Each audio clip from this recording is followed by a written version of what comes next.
এই কিতাবকে আমি আল্লাহ পাক রব্বুল আলামিন হেফাজত করব। কে হেফাজত করবে ভাই? আল্লাহ হেফাজত করবে। এই কোরআনের কত দাম আপনারা কি জানেন?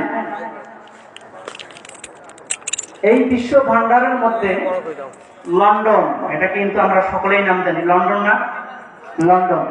তো এই লন্ডনের মধ্যে একটা জাদুঘর আছে, যে জাদুঘরটা মানে সব ধর্মের মনে করেন যে কিতাব আছে, সব ধর্মের কি আছে ভাই? কিতাব আছে। তো মনে করেন যে হিন্দুদের যেরকম গীতা, মহাভারত, রামায়ণ, তো অনেক কিতাব আছে তাদের, প্রায় একটা কিতাবের অনেক শাখা। তো এই কিতাবগুলো কিন্তু সব প্রত্যেকটা ধর্মের, পৃথিবীতে যত ধর্ম আছে প্রত্যেকটা ধর্মের কিতাব কিন্তু সেখানে সংরক্ষণ করে রাখা হয়েছে।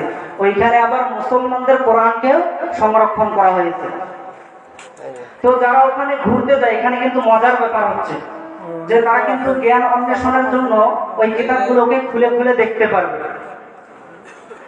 আর মুসলমানের যে কোরআনটা আছে, এই কোরআনটা কিন্তু আবার আলাদা একটা রুমে আছে। সেই কোরআনটা কিসের উপর আছে আপনারা কি জানেন? জানেন না, অনেকেই জানেন না, অনেকেই হয়তো বা জানতে পারেন। সেই কিতাবটা হচ্ছে যে সব থেকে যে দামি যে স্বর্ণ, সেই স্বর্ণের একটা রেহেন, এবং মানে সব থেকে পৃথিবীতে যে দামি গ্লাস আছে, মানে আমরা যে গ্লাস লাগাই দরজায় বা জানালায়, যে গ্লাস লাগাই, এরকম দামি যে গ্লাস আছে, এই গ্লাস দিয়ে সংরক্ষণ করা আছে। তো ওখানে যারা যায় সব ধর্মের কিতাব খুলে দেখতে পারে। সে নাপাক থাকুক, উজু থাকুক বা না থাকুক, কোনো সমস্যা নাই। নাপাক থাকলেও সেটা কিন্তু দেখা যায়, খুলে দেখা যায় জ্ঞান অন্বেষণ করার জন্য। কিন্তু মুসলমানদের এই পবিত্র কালাম যখন তারা টাচ করতে যায়, সেখানে লেখা ওঠে ডোন্ট টাচ মি। মানে একটা লাল লেখা ওঠে, সেই লেখাটার অর্থ হচ্ছে আমাকে উযু ছাড়া টাচ করা যাবে না। তাহলে এই মুসলমানের কিতাবের কত দাম, এই কালামে পাকের কত দাম। তো আপনাদের মাঝে আমি পবিত্র কালাম থেকে সেই আয়াতটাই আজকে তেলাওয়াত করেছি, এবং সেখান থেকেই কিছু কথা আপনাদের সামনে বলবো, আপনারা যদি শুনতে রাজি থাকেন। সবাই রাজি আছেন তো ভাই? রাজি আছেন তো? একটা তাকবীর হবে? হবে ভাই? লিল্লাহে তাকবীর, লিল্লাহে তাকবীর। সবাই সজাগ আছে রে, ঘুমাই নাই কেউ? ঠিক আছে। তো এই যে পিছনে দেখেন, তবু কিন্তু ফাঁকা দেখা যাচ্ছে। ভাই একটু সামনে আসেন, তাহলে জায়গাটা মানে একটা সুন্দর হবে। সবাই যদি জমিয়ে বসেন তাহলে কিন্তু জিনিসটা সুন্দর হবে। তো আমি আর লম্বা করতে চাচ্ছি না, আমার সময়ও খুবই কম। কিছুক্ষণের মধ্যে মেহমান আসবে, মেহমানকে বসিয়ে রেখে ওয়াজ করার মানুষ কিন্তু আমি না। বিভিন্ন জায়গায় আমার ওয়াজ আপনারা শুনে থাকেন, তাই এখানে বেশি লম্বা করব না।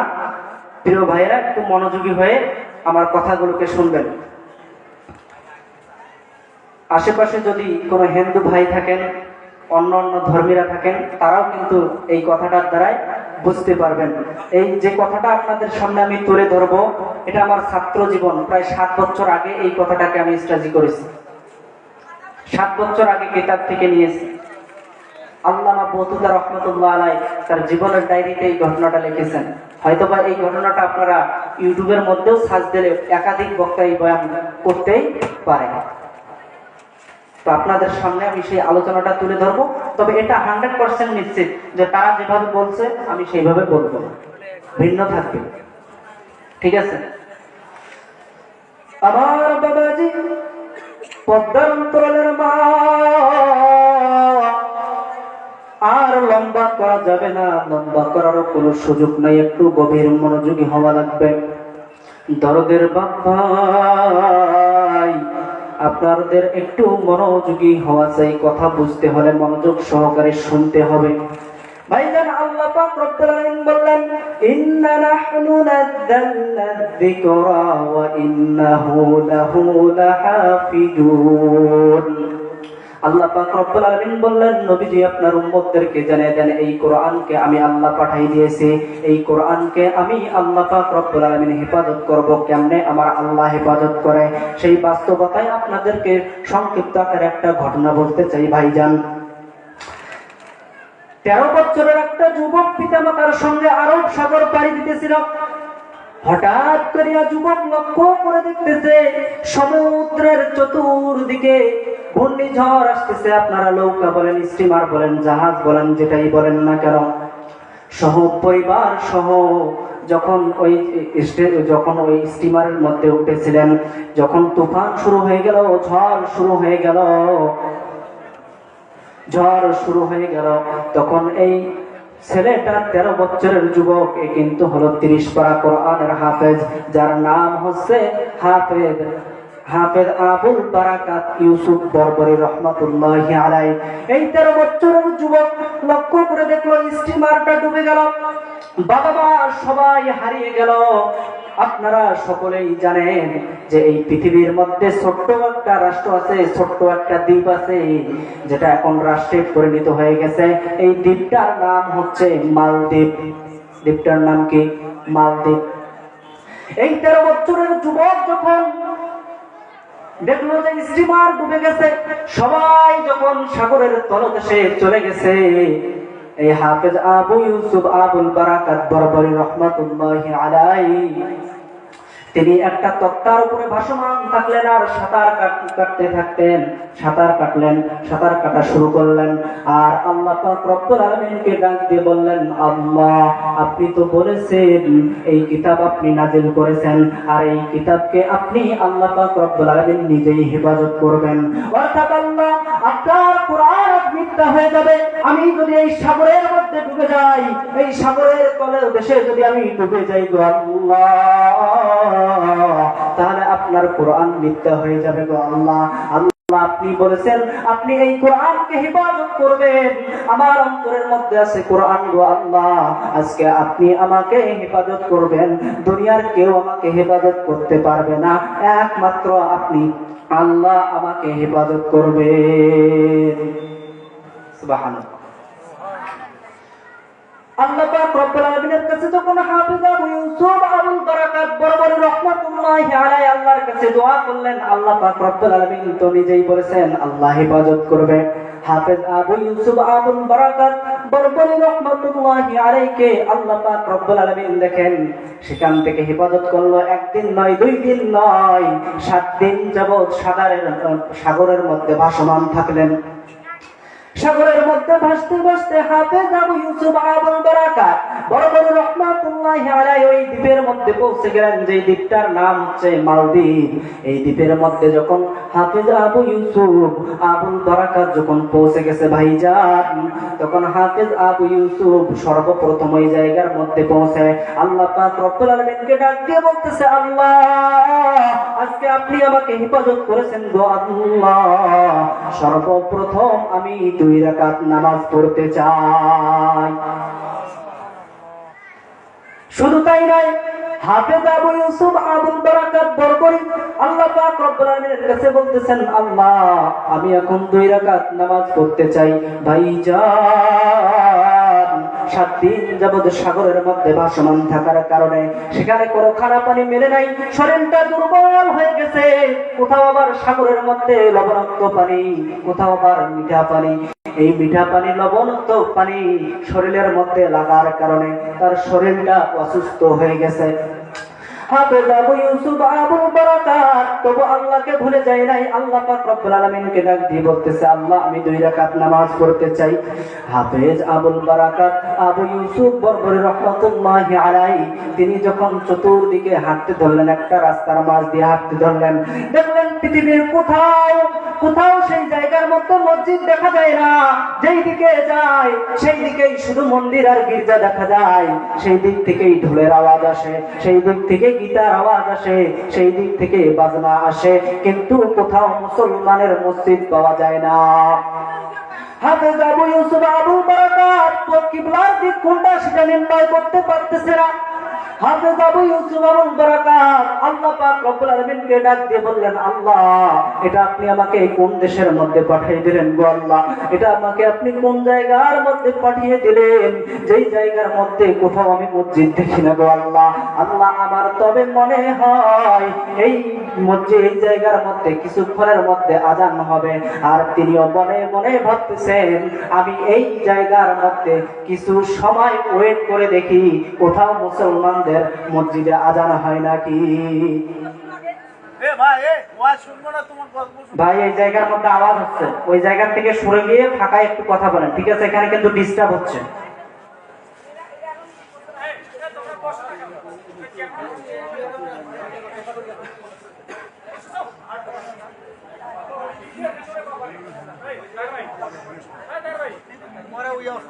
মূর্খ যারা বোঝে তারা, জ্ঞানী যারা বোঝে তারা, শুধু ইশারায় নাদানের বুঝাইতে পারে কে বা কোথায়। ওয়াজ করলে কি লাভ, ওয়াজ করলে কি লাভ, শুনলে কি লাভ, লাভ হবে তারা আমলে, আমলেও লাভ হবে না। নবী প্রেম না থাকলে, কথা বলেন ঠিক কিনা, নবীর প্রেম যার ভিতরে থাকবে না সে কিন্তু কখনোই আল্লাহ ওয়ালা হইতে পারবে না, জান্নাতেও যাইতে পারবে না।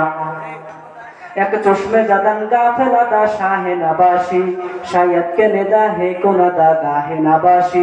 তোমরা গাফেল না থেকে বেশি বেশি আল্লাহকে ডাকো।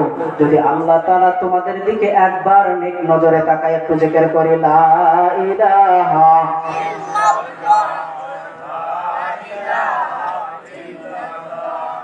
লা ইলাহা ইল্লাল্লাহ, লা ইলাহা ইল্লাল্লাহ, লা ইলাহা লা ইলাহা ইল্লাল্লাহ, লা ইলাহা ইল্লাল্লাহ মুহাম্মাদুর রাসূলুল্লাহ সাল্লাল্লাহু আলাইহি ওয়াসাল্লাম। ভাই যারা লম্বা করতেছে না, কিছুক্ষণের মধ্যে মেহমান চলে আসবে। আমার সময় পার হয়ে যাইতেছে, কিছুক্ষণের মধ্যে মেহমান চলে আসবে, তাই আপনাদের সামনে বিস্তারিত করা যাবে না, সংক্ষেপে বলে দেই। এই হাফেজ আবু ইউসুফ আবুল বারাকাত বরবই যখন চতুর্দিকে দেখলো যে কোথাও আজান হচ্ছে না, হাফেজ আবু ইউসুফ বসে থাকলো, কিন্তু থাকতে থাকতে সন্ধ্যা হয়ে গেল, কিন্তু কোথাও তো আজান হলো না, কিবলার দিক নির্ণয় করতে পারতেছে না। হঠাৎ করে হাফেজ আবুল বারাকাত ইউসুফ বরবরি রহমাতুল্লাহি আলাইহি দেখতেছেন যে একজন হিন্দু ব্রাহ্মণ আসতেছে, এক হাতের মধ্যে একটা পোলতা নিয়া, ওই পোলতার মধ্যে আবার কিছু দুগলা ঘাস দিয়েছে, ওই পোলতার মধ্যে আবার কালো জিরা দিয়েছে। হিন্দুরা কিন্তু দেখবেন যারা হিন্দু ধর্ম অবলম্বনকারী আছে তারা কিন্তু যখন ডিয়ার বলে আমাদের ভাষায় ডিয়ার, ওই ডিয়ারের মধ্যে কিন্তু যখন পোলতা দেয় না, তখন কিন্তু ওখানে কালো জিরা দেয়, এরপরে দুগলা ঘাস দেয়। তো আমরা তো আর সেই ধর্মের লোক না, ওই সম্পর্কে আমাদের ততটা জ্ঞান নেই। তো কাব্যর ভাষায়, উপন্যাসের ভাষায় যেইভাবে আল্লামা মাহফুজ রহমাতুল্লাহি আলাইহি বলেছেন, কিতাবের মধ্যে উল্লেখ করেছেন তার জীবনের ডায়েরিতে, সেইভাবে আপনাদের সামনে তুলে ধরার জন্য চেষ্টা করেছি। ভাইজান বন্ধু, হাফেজ আবু ইউসুফ আবুল বারাকাত বরবরি রহমাতুল্লাহি আলাইহি তিনি যখন লক্ষ্য করে দেখলেন যে একজন হিন্দু ব্রাহ্মণকে দেখা যায় হাতের মধ্যে পোলতা নিয়ে আসতেছে, ব্রাহ্মণকে হাফেজ আবু ইউসুফ আবুল বারাকাত ডাক দিয়ে বলতেছে, চাচাজি আমি আপনাদের দেশে এসেছি, এটা কোন দেশ চাচা আমি জানি না, চাচাজি আপনি কি একটু বলতে পারবেন যে এই জায়গার মধ্যে, এই রাষ্ট্রের মধ্যে কোথায় মসজিদ আছে গো চাচা? আমি সর্বপ্রথম আপনি যদি আমাকে দেখাইয়া দেন তাহলে আমি মসজিদের মধ্যে গিয়ে 2 রাকাত নামাজ পড়তে চাই। হাফেজ আবুল বারাকাত ইউসুফ বরবরি রাহমাতুল্লাহি আলাইহি যখন বলতেছে, চাচা আপনি যদি আমাকে দেখিয়ে দেন তাহলে আমি নামাজ পড়তে চাই, হিন্দু ব্রাহ্মণ ডাক দিয়ে বলতেছে, ভাতিজা তুমি হয়তো জানো না, কিছুদিন আগে আমাদের দেশের রাষ্ট্রপ্রধান ঘোষণা করে দিয়েছে কোন মুসলমানকে যদি ধরিয়ে দিতে পারে কেউ, তাহলে আমাদের দেশের বাদশাহ তাকে লক্ষ কোটি টাকা পুরস্কার দিবে, লক্ষ টাকা দামের একটা বাড়ি দিয়ে দিবে, লক্ষ টাকা দামের একটা গাড়ি কিনে দিবে। অর্থাৎ ভাতিজা তুমি যে মুসলমান এই কথাটা কারো সামনে প্রকাশ করিও না। এইবার হাফেজ আবু ইউসুফ আবুল বারাকাত বরবরি একটু ঘাবড়ে গেলেন, ভয় পেয়ে গেলেন, আর ডাক দিয়ে বলতেছেন, চাচাজি চাচা আমি কারো কাছে প্রকাশ করব না, কিন্তু এটা এমন একটা ধর্মের এলেম, আমি এমন ধর্মের মানুষ যেই ধর্ম মানুষের কাছে প্রকাশ করতে হয় না। চাচাজি এই কোরআনের জ্ঞান থাকার কারণে, ইলম থাকার কারণে, ভিতরে কোরআন থাকার কারণে তার নূর এমনি এমনি জ্বলে ওঠে। কথা বলেন ঠিক কিনা? এই কোরআন থাকার কারণে, কোরআনের নূর থাকার কারণে আল্লাহ পাক রব্বুল আলামিন বলেছেন, বান্দার ভিতরে যদি কোরআন থাকে, আর কোন মুসলমান কিন্তু কোন বেঈমানকে দেখে ভয় পায় না, ডর করে না। যার ভিতরে কোরআন আছে সে কিন্তু এমনিতেই তার ভিতরের লোকটা প্রকাশ পেয়ে যাবে মানুষের সামনে। দরদের ভাইজান, কলেজ পাড়ার মুসলমান গভীর মনোযোগী হয়ে শোনা লাগবে। বিস্তারিত ঘটনা সংক্ষিপ্ত করে দিতেছি। এইবার হাফেজ আবু ইউসুফ আবুল বারাকাত বরবরী রাহমাতুল্লাহি আলাইহি ব্রাহ্মণকে ডাক দিয়ে বলতেছে, চাচা আমার এমন ধর্ম, যেই ধর্মের কথা কারো কাছে প্রকাশ করতে হয় না, যেই ধর্মের নূরের কথা কারো কাছে প্রকাশ করতে হয় না। চাচাজি আমার ভিতরে এমন কোরআন আছে যেটা এমনিতেই প্রকাশ পাবে। ভাই বারান্দার মধ্যে ডিস্টার্ব হচ্ছে। ভাই যান, ভাই এদিকে, ভাই কারো ওদিকে, ভাই কোনো দিকে নজর হবে না, ভাই হালকা শোনা।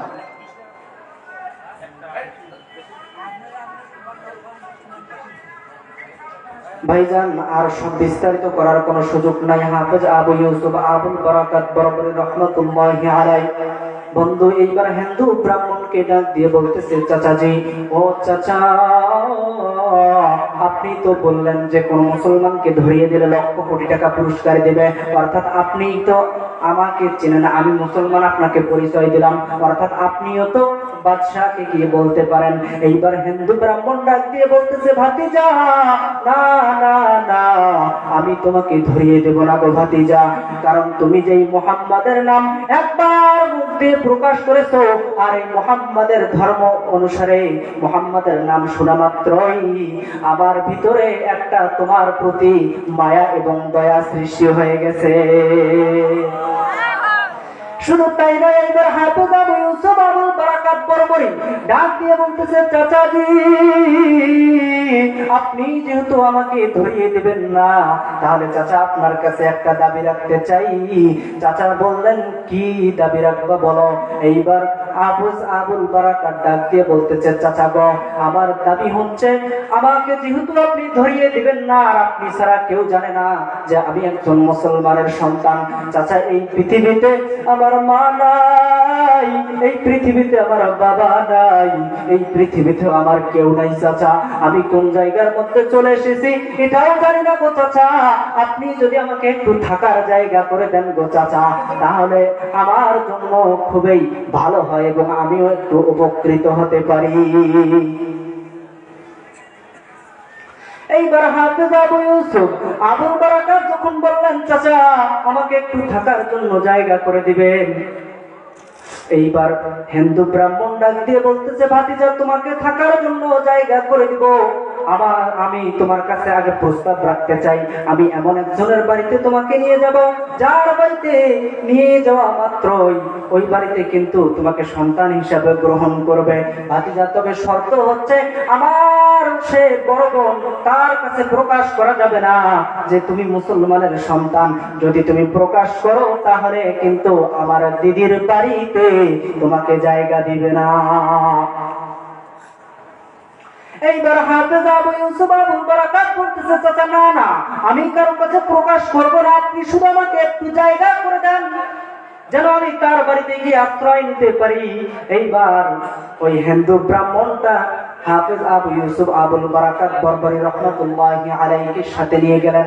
ভাইজান পদ্মার অন্তরালের মাস সামনে আসতেছে, আরো চমৎকার কথা, সামনে আরো চমৎকার প্রদত্ত তথ্য আপনাদের সামনে কিন্তু উন্মোচন করব যদি আমি সময় পাই। ভাইজান এইবার হাফেজ আবু ইউসুফ আবুল বারাকাত বরবরী রাহমাতুল্লাহি আলাইহি তিনি যখন চাচার সঙ্গে রওনা হলেন, প্রতিমধ্যে কিছুক্ষণ সময়ের মধ্যে হাফেজ আবুল বারাকাত আবু ইউসুফ বরবরী ওই হিন্দু ব্রাহ্মণের সঙ্গে তার দিদির বাড়িতে পৌঁছে গেলেন এবং ব্রাহ্মণ ডাক দিয়ে বলল, দিদি রে, তোমার কপাল বড় ভালো, ভগবানের কাছে পুত্র সন্তান না চাইতেই ভগবান তোমার পুত্র সন্তান দিল।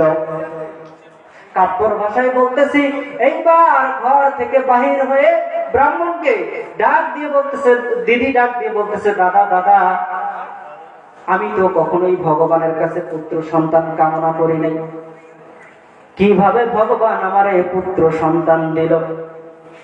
এইবার ব্রাহ্মণ ডাক দিয়ে বলতেছে, মানে সমস্ত বিস্তারিত ঘটনা যখন বলল, এইবার মানে দিদি রাজি হয় না। ওই বুড়ির একজন মেয়ে ছিল, ওই মেয়েটাও বার হয়ে বলতেছে, মাগো, এই পৃথিবীতে আমার বাবা নাই, আমার কোনো ভাই নাই, অর্থাৎ তুমি যদি এই ভাইয়াটাকে আমাদের বাড়িতে রেখে দাও তাহলে আমাদের জন্য ভালো হবে। ভাইয়া আমাদেরকে সমস্ত কাজের মধ্যে হেল্প করতে পারবে, অর্থাৎ আমি একটা ভাইয়া পেয়ে গেলাম, দাদা পেয়ে গেলাম, তাকে আমি দাদা দাদা বলে ডাকবো। যখন মহিলা বলতেছে, দাদা আমি তাকে রাখবো কিভাবে, রাখার তো কোনো বুদ্ধি নেই, আমি মানুষের বাড়িতে কাজ করি, আমি মানুষের বাড়িতে কাজ করে যেই টাকা যেই পয়সা উপার্জন করি গো দাদা, ওইটা দিয়ে আমাদের কোন রকম মা এবং মেয়ের পেট চলে যায়, অর্থাৎ আমি কিভাবে সম্ভব যে তাকে আমার বাড়িতে রাখবো?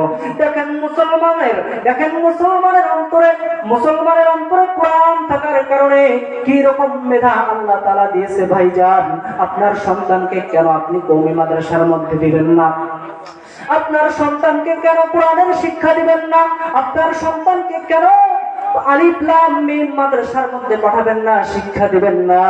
ভাইজান, আমি আপনাদের এলাকার মানুষের বন্ধু, আজকে আমি দেখেন স্টেজের মধ্যে উঠিয়ে আপনাদের সামনে কথা বলতেছি, আমার থেকে অনেক মুরব্বীও কিন্তু এই জায়গার মধ্যে আমার থেকে বয়সে বড় বড় মানুষ বসে আছেন কিনা ভাই? আল্লাহ পাক রব্বুল আলামিন আজকে আপনাদেরকে সেই সম্মান দেয় নাই। আপনি কিন্তু চাইলে আপনার সন্তানকেও আমার মতো বানাতে পারেন, কথা বলেন ঠিক কিনা? এজন্য বাজান, সন্তানকে কোরআনের শিক্ষা দিতে হবে। হাফেজ আবু ইউসুফ আবুল বারাকাত কোরআনের জ্ঞান থাকার কারণে কত চালাক চতুর, দেখেন আল্লাহ পাক রব্বুল আলামিন তার ভিতরে কি জ্ঞান দিয়েছে। হাফেজ আবু ইউসুফ আবুল বারাকাত তাড়াতাড়ি করে গিয়ে মহিলার হাত ধরে একবার যখন মা বলে ডাক দিয়েছে, বলেছে, মা, এই পৃথিবীতে আমার মা নাই, আমার বাবা নেই, মা গো, আপনি যদি আমাকে একটু জায়গা দেন গো মা, আমি কথা দিলাম গো মা, আপনি যদি আমাকে একটু জায়গা দেন গো মা, আপনাকে আর কোনো কাজ কাম করতে হবে না, আমি প্রতিদিন কাজ কাম করব এবং জঙ্গলের মধ্যে গিয়ে কাঠ কেটে বাজারের মধ্যে বিক্রি করব গো মা। ও মা, ওইখান থেকে যেই টাকাটা উপার্জন হবে ওই টাকাটা নিয়ে এসে আপনাদেরকেও খাওয়াবো এবং আমিও নিজেও খাবো। কিসের জ্ঞান ভাই? কোরআনের জ্ঞান। শুধু তাই নয়, এবার হাফেজ আবু ইউসুফ আবুল বারাকাত প্রতিদিনের ন্যায় যাতায়াত করে, প্রতিদিন যায় জঙ্গলের মধ্যে, যায় গোপনে আল্লাহর ইবাদত করে, আল্লাহ পাক রব্বুল আলামিনের ইবাদত করে, প্রতিদিন ইবাদত করে এবং বাজারের মধ্যে গিয়ে কাঠ বিক্রি করে। বন্ধু, শুধু তাই নয়, কাঠ বিক্রি করে এবং বাড়িতে এসে খাওয়ায়। এরকম করতে করতে একদিন নয়, 2 দিন নয়, 6 মাস চলে গেল। একদিনের কথা, হাফেজ আবু ইউসুফ আবুল বারাকাত বরবরি রহমাতুল্লাহি আলাইহি যখন ঘরের মধ্যে ফিরে আসলেন, তখন দেখলেন যে বাড়ির ভিতর থেকে কেমন জানি কান্নার আওয়াজ আসে। ঘরের ভিতরে সবাই যেন কেমন করে কান্না করতেছে। হাফেজ আবু ইউসুফ আবুল বারাকাত বরাবরই লক্ষ্য করে দেখতেছে ঘরের ভেতরে বৃদ্ধা মহিলা কান্না করে আর মেয়ে কান্না করে। এইবার মেয়েকে ডাক দিয়ে মাকে ডাক দিয়ে বলতেছে, মা গো, ও মা, আপনি কি জন্য কান্না করেন, আমি কি জানতে পারি? যখন বললেন, মা গো, কি জন্য আপনি কান্না করতেছেন, আমি কি জানতে পারি?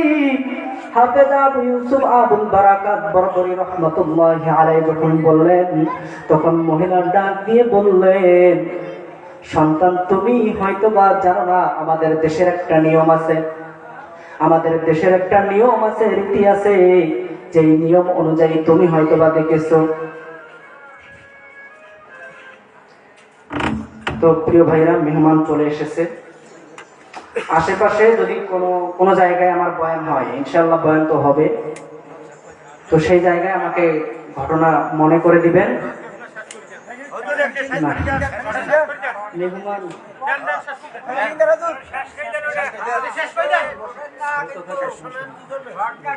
আপনারা কি শেষ পর্যন্ত থাকবেন?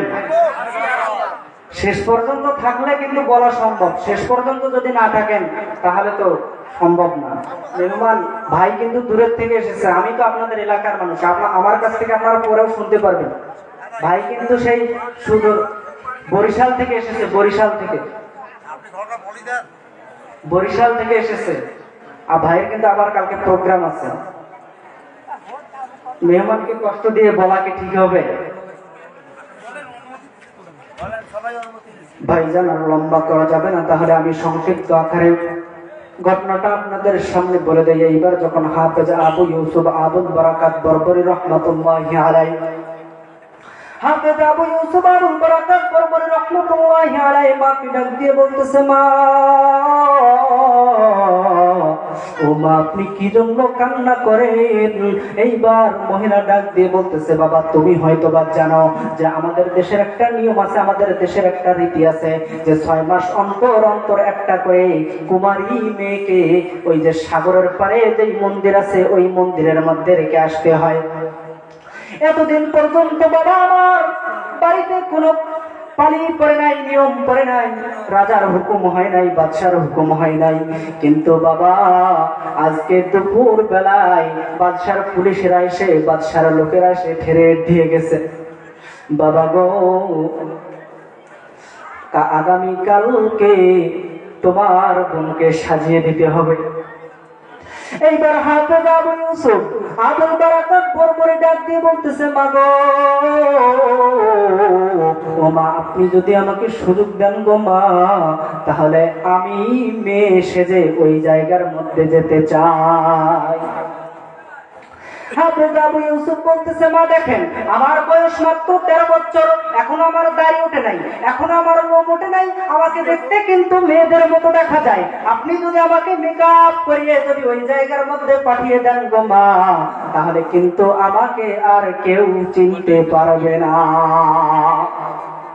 হাফেজ আবু ইউসুফ আবুল বারাকাত যখন দাবি করলেন, মা ডাক দিয়ে বলতেছে, সন্তান তুমি হয়তো বা জানো না, তুমি যে ছেলে মানুষ, তুমি ওই জায়গার মধ্যে যাবা, বাদশার কিন্তু নিয়ম আছে, তোমাকে যখন এই জায়গা থেকে নিয়ে যাবে তখন একবার চেক করবে। যখন বাদশার রাজদরবারে যাবে তখন বাদশা একবার তোমাকে চেক করবে, এবং বাদশার পাশে একটা অন্দর মহল আছে, যেই মহলের মধ্যে তোমাকে চেকিং করা হবে যে তুমি আসলে মহিলা নাকি পুরুষ, তোমার মধ্যে কোনো খুঁত আছে নাকি। যদি কোনো প্রকারের খুঁত ধরা পড়ে বাবা, আর তুমি তো এমনিতেই ছেলে, তুমি তো আগেই ধরা খেয়ে যাবে। যদি ধরা পড়ো তাহলে তোমারও জীবন যাবে, আমারও জীবন চলে যাবে, আমার মেয়েরও জীবন চলে যাবে বাবা। অর্থাৎ এই পৃথিবীতে কিন্তু আমাদের আর থাকা হবে না।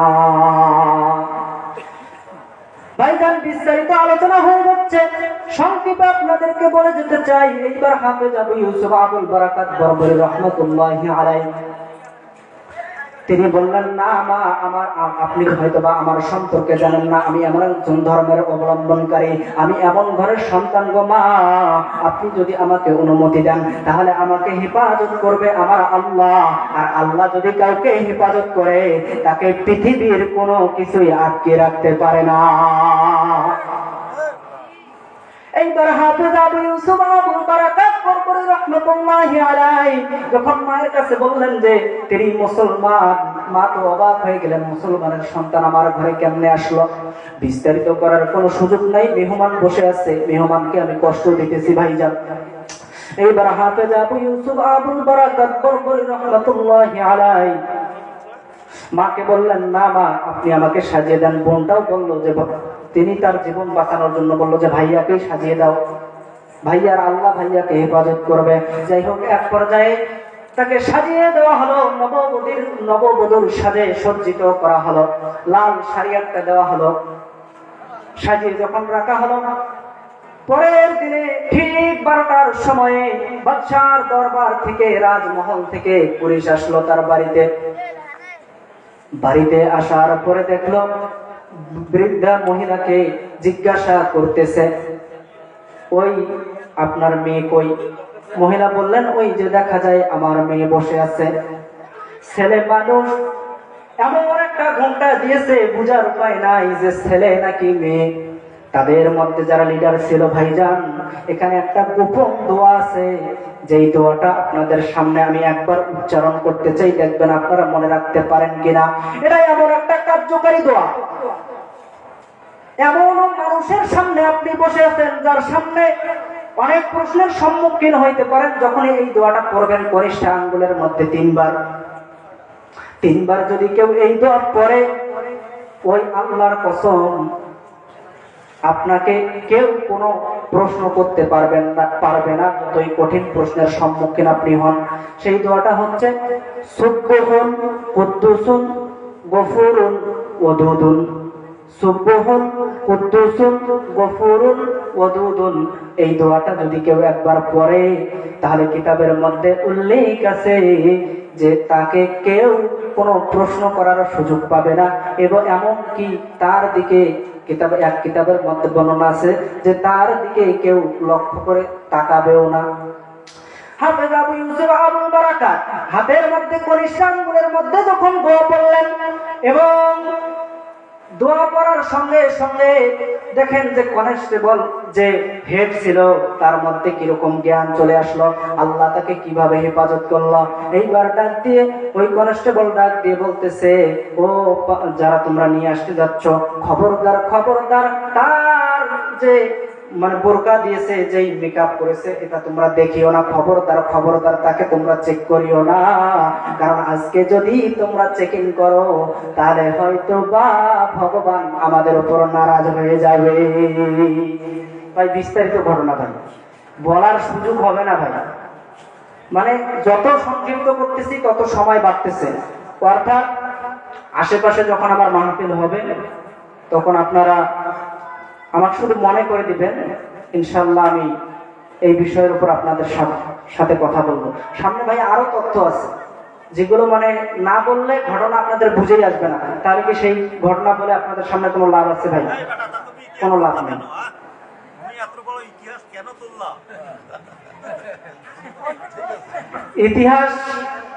ইতিহাস ধরেছি।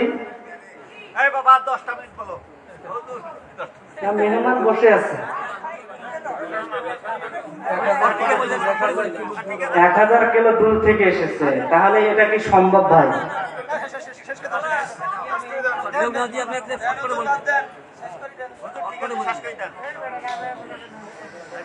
যাই হোক, এবার হাফেজ আবু ইউসুফ আবুল বারাকাত বরবরী রহমতুল্লাহি আলাইহি ওই জায়গা থেকে রাজ দরবারের মধ্যে নিয়ে যাওয়া হলো। যখন রাজ দরবারে যখন গাড়ি থেকে নামবে, তখন হাফেজ আবু ইউসুফ আবুল বারাকাত কাউকে, দুনিয়ার কাউকে স্মরণ করে নাই, সর্বপ্রথম স্মরণ করেছে আমার আল্লাহকে। আর আল্লাহকে ডাক দিয়ে বলতেছে, আল্লাহ আপনি আমাকে এই জায়গা পর্যন্ত নিয়ে এসেছেন, ইন্না নাহনু নাযালনা যিকরা ওয়া ইন্নাহু লাহু লাহাফিজুন। আল্লাহ আপনি বলেছেন হেফাজত করবেন, আমার ভিতরে কোরআন আছে, এত জায়গার মধ্যে নিয়ে এসেছেন, এই মালদ্বীপ রাষ্ট্রের মধ্যে কোথাও মুসলমান নাই। আজকে আপনি যদি আমাকে বিজয় দান করেন, হয়তোবা এই মালদ্বীপ রাষ্ট্রের মধ্যে আমার মাধ্যমে আপনার ইসলাম প্রচার হয়ে যাবে। এইবার হাফেজ আবু ইউসুফ আবুল বারাকাত বরবরী রাহমাতুল্লাহি আলাইহি তিনি আল্লাহর কাছে ফরিয়াদ করলেন। আল্লাহ বললেন, বান্দারে মঞ্জুর হয়ে গেছে, ও বান্দা মঞ্জুর হয়ে গেছে। নামলেন আর দোয়া পড়তে থাকলেন। ফুলের পাপড়ি দিয়া তাকে স্বাগতম জানানো হচ্ছে। পিছন থেকে লোকেরা বলে দিতেছে, ও বোন, আজ তোমার এটা শেষ বিদায় বলে তোমাকে ফুলের পাপড়ি দিয়ে বাদশার দরবারে স্বাগতম জানানো হচ্ছে। আশ্চর্যকর ঘটনা হলো, বাদশার কিন্তু 2টা স্ত্রী ছিল, একটা বড় স্ত্রী, একটা ছোট স্ত্রী। আপনারা হয়তো বা সকলেই জানেন যে স্বামী যে প্রথম যে বিয়েটা করে, দ্বিতীয় যে বিয়াটা করে, তো প্রথমটার থেকে কিন্তু দ্বিতীয়তে যেই বিয়াটা করে ওইটার উপর একটু মহব্বত বেশি থাকে, থাকে না ভাই? কথা বলবেন। সত্যটা আপনাদের সামনে বলতেছি, আপনারা একটু যদি আওয়াজ দেন তাহলে তো কথাটা বলে মজা পাওয়া যাবে।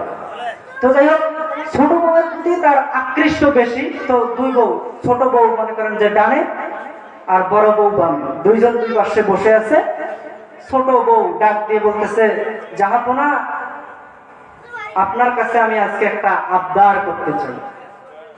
তো এবার বাদশা বলতেছে, তুমি কি আমার কাছে আবদার করতে চাও? তোমার তো কোনো আবদার আমি অপূর্ণ রাখি না, বলো বলো, বলে ফেলো, তোমার কি আবদার? এইবার বউ ডাক দিয়ে বলতেছে, ছোট রানী ডাক দিয়ে বলতেছে, বাদশাহ,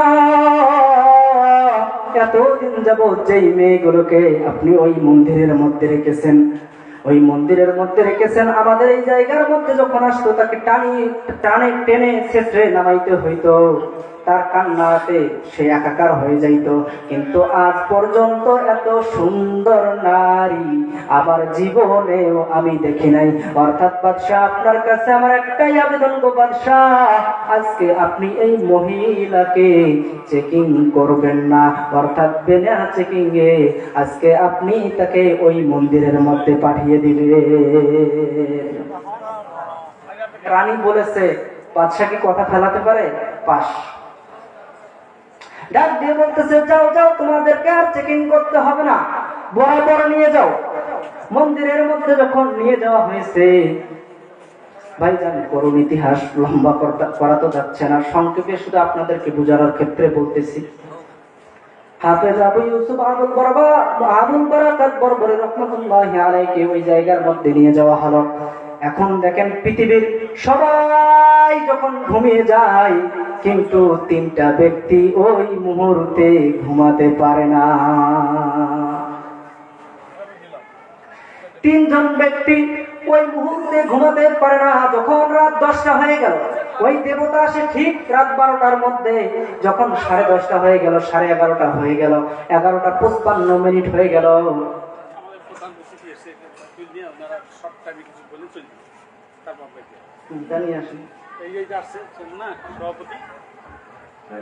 আমি ভাই শেষ করে দিলাম। বিসমিল্লাহির রহমানির রহিম।